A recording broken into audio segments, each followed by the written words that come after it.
I'd like to take another look at this with you guys. Um, when we left last time, the motion on my toggle designs just was not big enough to get the vise to open as much as the original vise.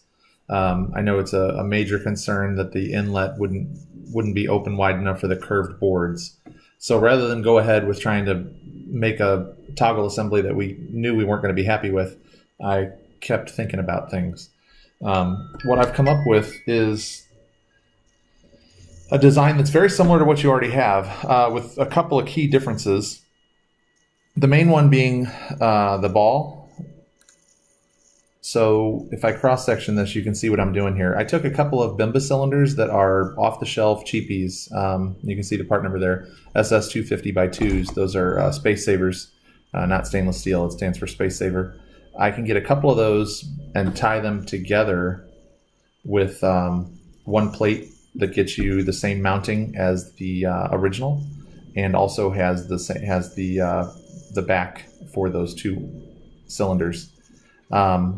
I would use an extended rod to get past the bellows, and I would use a ball and socket design. The reason being, when you're clamping on the 2x4, currently that's putting a big side load on the bushings, and on this design as well, since I don't have a center plate or a center, these aren't guide rods. I don't have a center cylinder and two guide rods. I'm using the rods of the cylinders as the guide rods.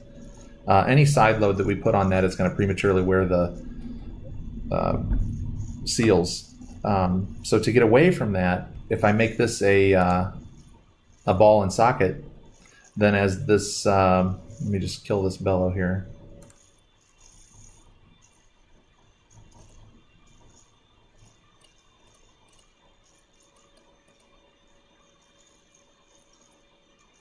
Let's see this.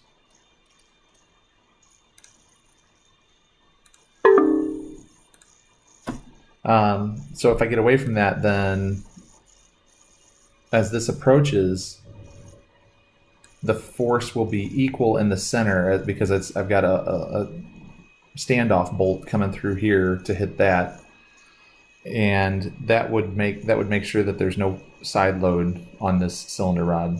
I don't know if I'm making a lot of sense, but I know you guys are sharp enough to see where I'm coming from. I think that's the key difference between the cylinder that you have and this vise here would be that I would eliminate side load with this tab at the bottom. And then the second thing is I would do the bellows, because the ball and socket, let me get this back in there. The ball and socket design is going to have grease in there. So I didn't put a whole lot of detail on here. I don't have a cover on the front. But the ball and socket design is going to have grease in there, so that would keep that all enclosed in here. And the seals for the cylinders wouldn't ever be exposed to dust. And I was able to get the bellows to fit inside the same footprint as the original vise. The only thing that's outside of that footprint is this standoff down here, which, like I said, is there to eliminate side loading. So without going into too much detail, I think it's time for us to sit down again and see what you guys think. This ball is made out of aluminum. I mean, I've really listened to Manish. We've got no aluminum up front, certainly no more than before. It's basically exactly what you have, only made more robust. So let's see if this is something worth building a prototype. Hopefully we can synchronize our schedules and get together next week. Thank you.